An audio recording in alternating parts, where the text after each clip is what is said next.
last but not the least, Dr. Paturi. He is the Senior Director and Chief Curator at INDICA. He's trained in Sanskrit and Advaita Vedanta by his hyper-polyglot, polymath, and spiritually accomplished Sakala Shastra Parangata father, late Shri Paturi Sita Ramanjaleyuji Garu. And Dr. Nagaraj Paturi is seriously committed to the transmission of Vedic sciences to the present generation. In his PhD thesis, 1998, University of Hyderabad, he developed an Indic model of myth criticism of literature. And in his MPhil, 1987, again, University of Hyderabad, he foregrounded Vakyapadiya as the theoretical foundation of the Ashtadhyayi. In addition to over 50 publications and about 60 conferences, seminars, workshop papers, Dr. Paturi has designed several courses pertaining to the contemporary applications of Vedic sciences and has been successfully teaching them and getting them taught. Formerly Senior Professor of Cultural Studies, Flame School of Communication, and a visiting professor, University of Chicago, USA, Dr. Paturi is currently Senior Director and Chief Curator at INDICA, a distinguished professor, curriculum designer, executive committee member, Board of Studies, MIT School of Vedic Sciences, Pune, Maharashtra. Member, Board of Studies at Kavi Kulaguru Kalidas Sanskrit University, Ramtek, Maharashtra, and Rashtram School of Public Leadership, Sonipet, Haryana. He is also the editor-in-chief of International Journals of Studies in Public Leadership and is a member of the Advisory Council of Veda Vijnana Shodha Samsthanam, Bengaluru, Karnataka. He has provided consultancy to numerous cultural research, theatre, and dance innovation projects. He has authored scores of creative writing works for classical dance, modern theatre, and magazines, and has delivered several series of talks and other programs on radio and television channels. Last month, he signed an MOU with, on behalf of INDICA, with the Ministry of Education, Indian Knowledge Systems Division. With that, Dr. Paturi, over to you. Okay. We are coming to the close of this long day of symposium. This topic of ethical dilemma or dharma sankatam or dharma samshaya was suggested by our ever creative founder, Sri Harikiran Garu. And when this topic was suggested by him, when some internal discussions were happening among us, myself, Harikiran Garu, Megji, and others, I was mentioning that this topic has become so relevant today, so contemporary today, that the government of India has decided to include, UPSC, Union Public Service Commission, has decided to include a paper from 2013, a paper in its general studies component called Ethics, Integrity and Aptitude. And in that paper, they included a title, a topic called Ethical Dilemma. And in the examination, civil services examination of this paper, Ethics, Integrity and Aptitude paper, most of the case study questions, which are similar to the problem questions in a mathematics paper, case study questions are given very short incidents are narrated from bureaucratic experience, and students, candidates for the civil services are asked to resolve the ethical dilemma. Almost all the case studies that are given for the examination, they incorporate an ethical dilemma situation. And gradually, this tendency is spreading. Recently, in the Indian Engineering Services exam also, they incorporated a paper on ethics, engineering ethics. And again, there also ethical dilemma has been made a topic. So gradually, there is a realization in the academics and the recruitment exams and the process that this is a very important topic. This ethical dilemma is a very important topic.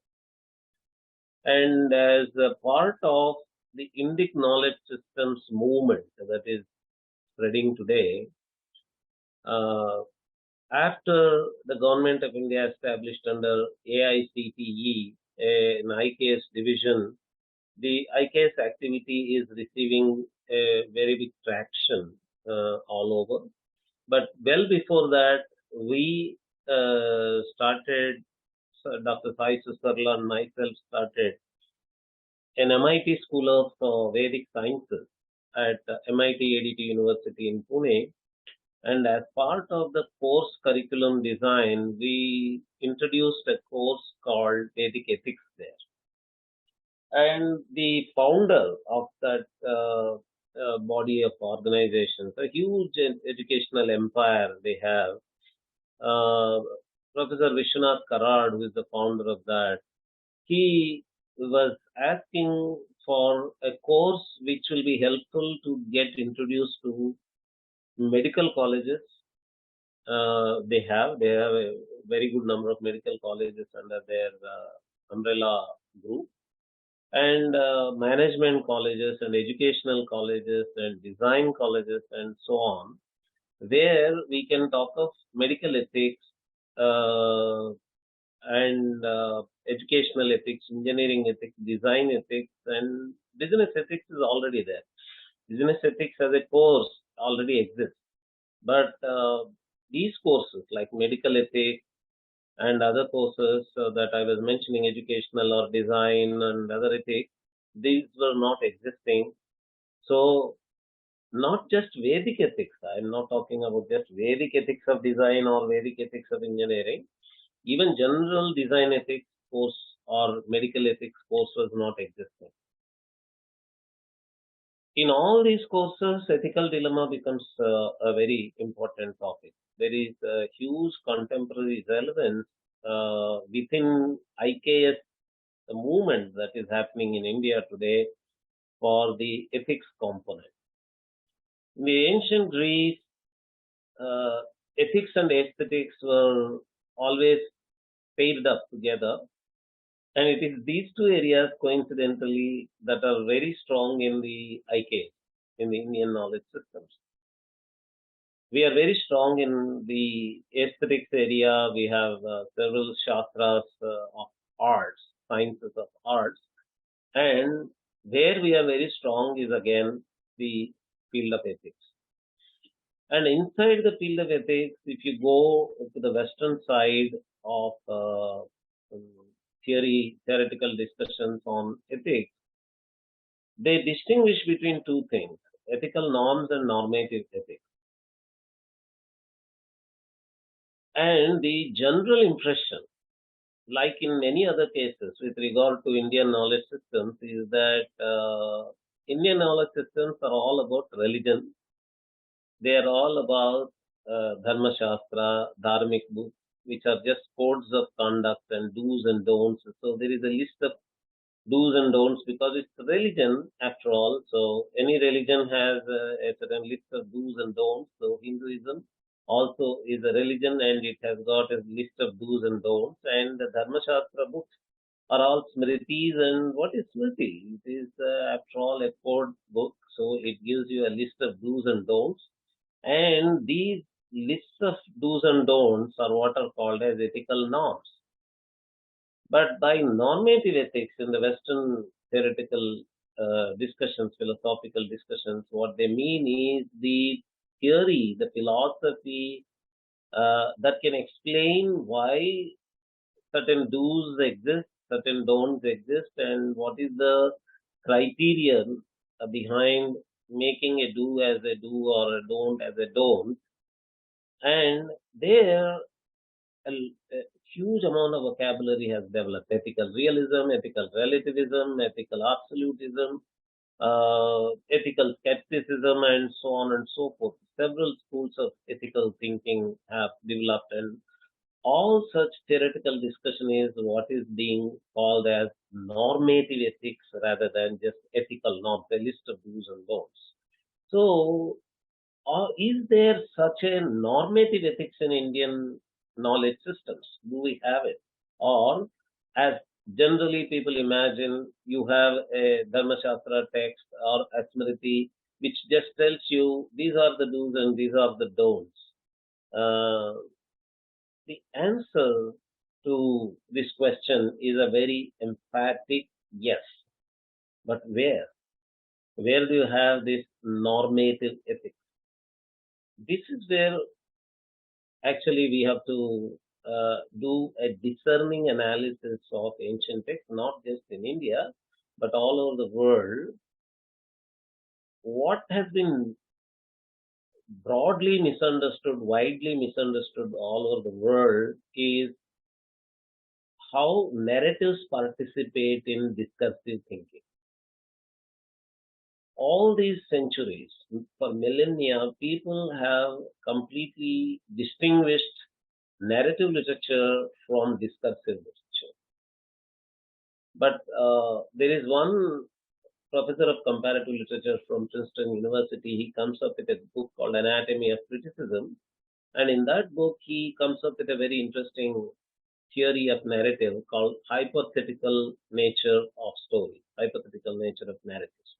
In that, he comes up with a beautiful proposal that all narratives are actually discursive works, where what you're actually doing is by bringing out a story of characters and events. What you're doing is, like in algebra, you're saying this character plus this character in this situation leads to this behavior of this character in that situation. So it is almost like a chemical formula. This reactant plus this reactant in the presence of this catalyst in this situation leads to these products. So, and when you look at narratives that way, stories that way, actually they are all analytical statements given the form of a narrative. So it is here in this form, in the form of these narratives, that we have the normative ethics in India in most cases. Another interesting fact that you can see is that why narratives become interesting anywhere in the world, not just in India. People they use words like drama, and drama in a narrative, drama in a story is always talked in terms of conflict. So unless there is a drama, unless there is a conflict, the story doesn't become interesting. Where is the conflict coming from? Again, two ethical positions.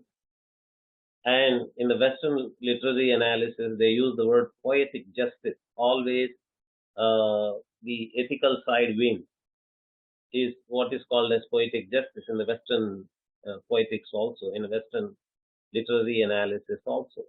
So there is a just position, there is an unjust position. The just position is taken by the hero, and the unjust position is taken by the villain, and there is a conflict. Even when there is no hero villain kind of division in narratives, even within the hero side or within the villain side also, there are always conflicts of ethical positions, and these conflicts of ethical positions are the ones which are creating the interesting nature of the narrative, the interesting nature of these stories. And these conflicts are the ones which create suspense. These conflicts are the ones which create interest in the reader to see how that conflict is getting resolved, how the person is resolving that conflict. Particularly when you go to higher and higher levels of mythology and mythical literature, like that of Itihasas and Puranas in India, this kind of analysis of ethical dilemmas goes to higher and higher levels of ethical analysis. Deeper and deeper ethical conflicts are projected, deeper and deeper levels of ethical conflict are incorporated in these stories, and that is what makes them interesting. The reader looks up to them every time for such an ethical resolution in their own life.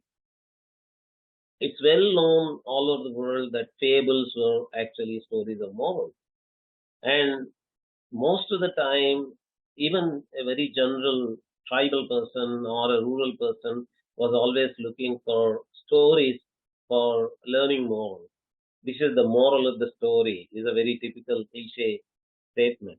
But from that level of fables, if you go to higher levels of Itihasas and Puranas, deeper and deeper Dharma discussions, ethical dilemma discussions, Dharma Sankata, Dharma Samshaya, Dharma Sukshma discussions make them more intricate, profound narratives and stories where the normative ethical discussion takes the form of narratives. So, if you have the patience of going to the narrative literature of Itihasas and Puranas, then there is a humongous amount of normative ethics that is available in the Indian knowledge systems, particularly in the form of Itihasas and Puranas narratives. Apart from that, there are conversations also. We are aware when we say Puranas, the Puranas are not always Purana Katha. Most of the Puranas include conversations among rishis and Rajans. Rajan is involved in a discussion with a rishi, or rishis are involved in discussions among themselves. And most of the times, these ethical questions, Dharma-related questions, are raised, and there are Dharma-related conversations. And in those conversations also, deep ethical dilemma discussions, or what they call normative ethics in the Western parlance, is incorporated in that. So it is in these two forms, conversations, Dharma-related conversations, and also all the narratives of Itihasas and Puranas, they incorporate this normative ethics in the Indian knowledge systems. And from this, we have to collect all this normative ethical material to see how many kinds of ethical conflict resolutions have been taken up. And these cannot be framed into a very single or short or monolithic framework. For example, in the morning, someone was mentioning, Professor Mishra, I think, was talking about what he was mentioning was actually a bhakti framework ethical resolutions. And in the Bhagavad Gita, in G. Shivakumar's, Nitin Sridhar's talk, we were able to see a Vedantic resolution, Vedanta framework resolution of an issue.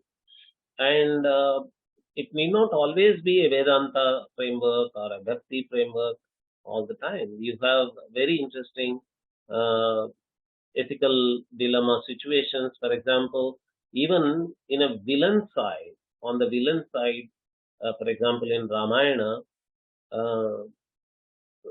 for us, the villain side is the Ravana side. But on the Ravana side, you have two brothers, Vibhishana and Kumbhakarna. And both Vibhishana and Kumbhakarna take an ethical position, a dharma position, and try to counsel Ravanasura. But there, the poet Valmiki comes up with two models. One of them take the stand of broader dharma. Vibhishana takes that stand and switches over to the side of the enemy. For hero is the enemy to the villain, obviously, naturally. So he shifts.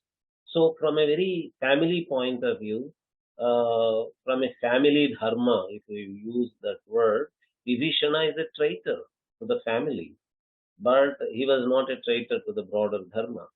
Whereas for Kumbhakarna takes a stand of siding with his brother in spite of counseling him. He says, but I do not want to be a family traitor. I want to be abiding to the family dharma. So I want to die for you. And he takes the stand. All these models are put into the front, and people are allowed to take all these models of normative ethics and ethical dilemma resolution through these stories, and at times the divinities themselves, the gods themselves, are in a confusion. In some stories, the Yamakinkaras and Shivakinkaras come in conflict with each other to resolve the ethical position. So all these ethical dilemma situations, particularly in the form of normative ethics in the Indian knowledge systems, they actually, I was suggesting to Sri Harikiran Garu that the material is so big that this has to be taken up as a big project. And from INDICA, I am sure, I am confident that we are going to take up a big project of the normative ethics in Indian knowledge systems, particularly collected from these ethical dilemma situations in the Itihasas and Puranas. Then all this profundity, all these intricacies in the Itihasa Purana material in terms of normative ethics can be brought out, and this will be helpful not just to Indian jurisprudence, Indian administrative situations like the one I was suggesting, to bureaucracy, engineering, and architecture, medicine, and other practical professional fields, but to the whole world. The whole world in all these practical administrative career fields will be benefited from the normative, ethical, intricate, and profound discussions from Indian knowledge systems once INDICA's project on this gets completed. So today we are very proud that we could start this project through this symposium. I don't know how many such new projects are going to emerge from the incessantly creative brain of our founder, Sri Harikiran Garu.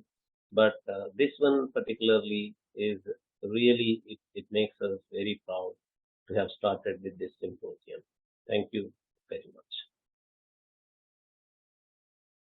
Thank you so much, Nagaraj Garu. With that, we come to the end of today's symposium. Started at 8 o'clock and we're 7 minutes from 4:30. We thank everyone who joined us and who have stayed through, either fully or through different parts of this session. And we look forward to having you back to the other symposiums and conferences that INDICA organizes, whether it's symposiums, conferences, talks, etc. We look forward to having you back. I'd like to thank Harikiran Vadlamani Garu for suggesting this title for the symposium. And I'd like to also thank Srinivas Garu and Koti Garu and others who have contributed from the back end to make today's symposium possible. Thank you very much. Namaste.